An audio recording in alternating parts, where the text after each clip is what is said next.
नमस्कार दोस्तों, आशा करती हूँ आप सभी लोग बढ़िया होंगे। मेरा नाम है दिव्या और आपका स्वागत है अपनी पाठशाला सिविल सर्विसेज के चैनल पे।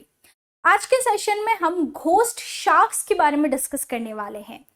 तो भूतिया शार्क जिसे आप हिंदी में कहेंगे, क्या ये सच में भूतिया होती है, मतलब आर दे इनविजिबल, या फिर ये उसकी तरह प्रतीत होती है, मतलब they resemble like a ghost.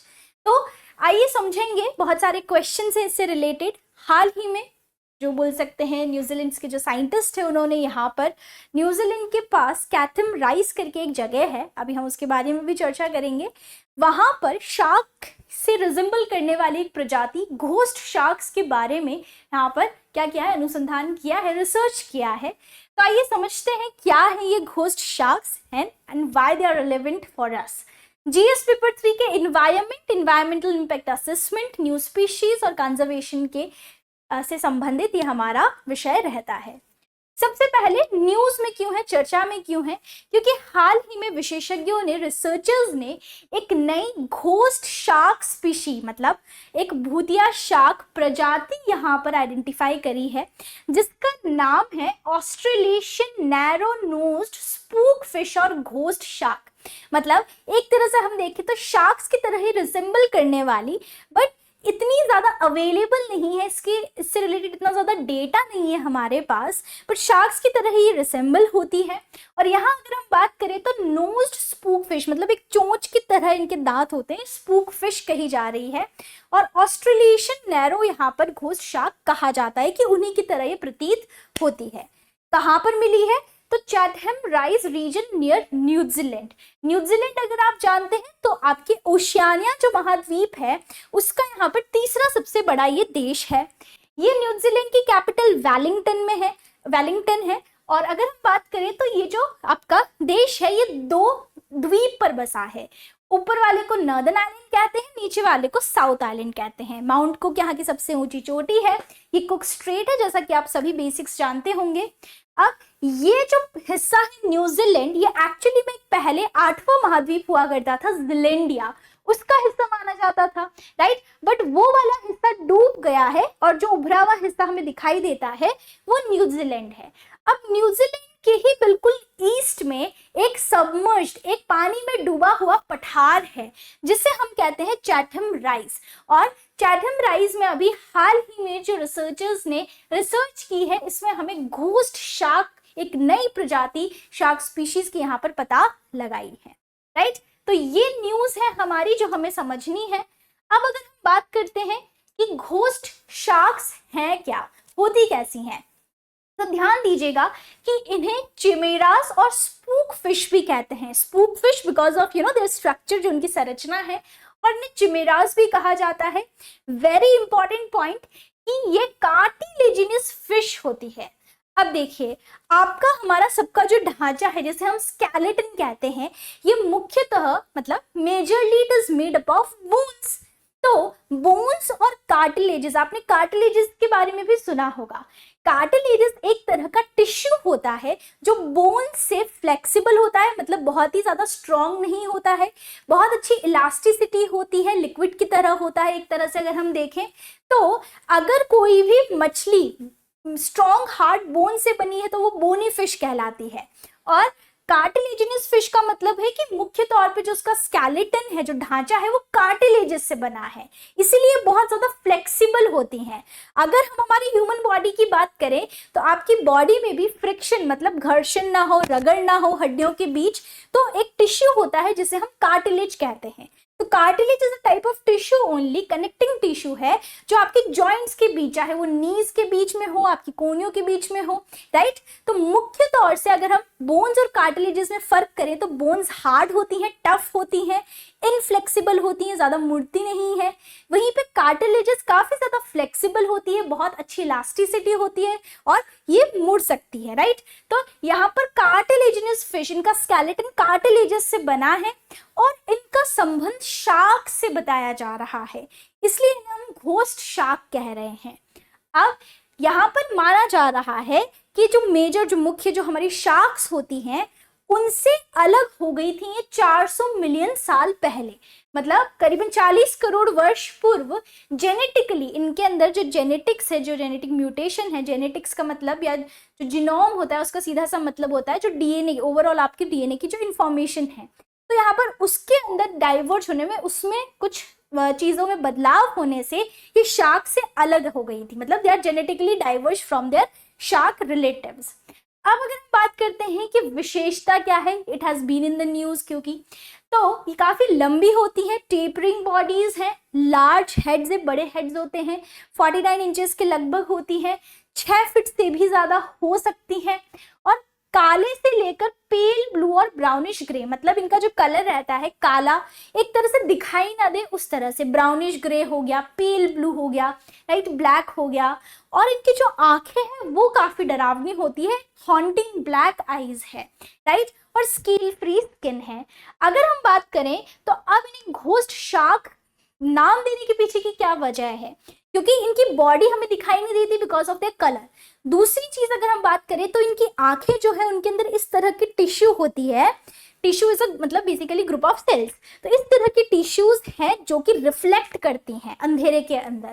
तो आप देखेंगे कि इस तरह से इनकी जो आंखें हैं वो ग्लो करती है, they seem to glow in the night region या डार्कर, तो इस तरह से, तो ये पूरी शार्क नहीं दिखेगी, इनकी आंखें आपको चमकती हुई दिखाई देती है।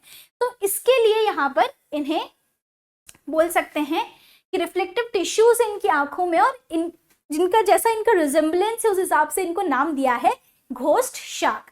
अच्छा, रहती कहाँ है, तो बिल्कुल सी बेड के पास, मतलब डेप्थ में रहती है 200 से 2600 मीटर के बीच में, सी फ्लोर मतलब जो आपका समुद्र तल है उसके पास रहती है।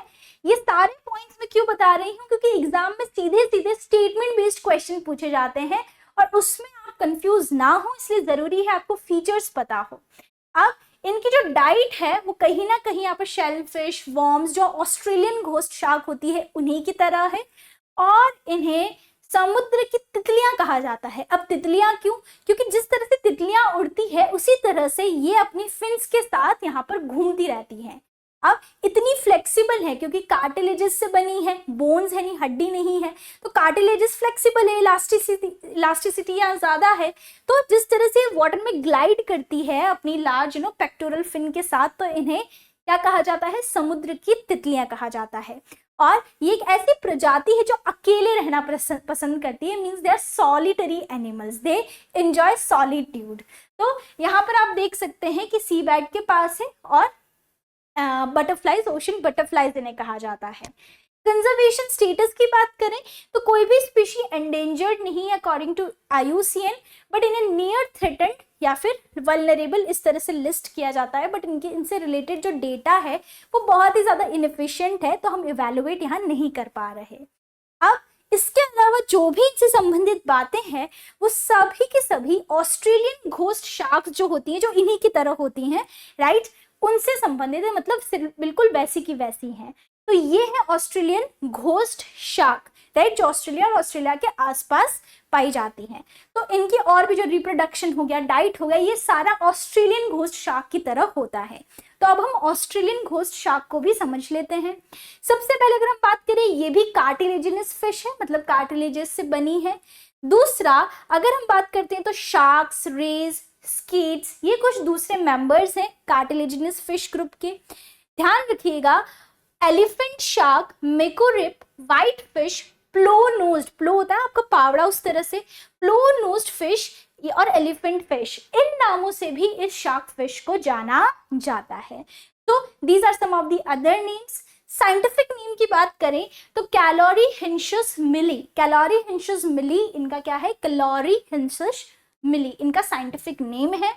आगे बात करें तो ये ऑस्ट्रेलियन घोस्ट शार्क कहाँ मिलती है, दक्षिणी ऑस्ट्रेलिया में, तस्मानिया के अंदर। तस्मानिया जो ऑस्ट्रेलिया के नीचे एक टेरिटरी, तस्मानिया जो तस्मान सी है उसके साइड में, और बास जल संधि है ऑस्ट्रेलिया और तस्मानिया के बीच में।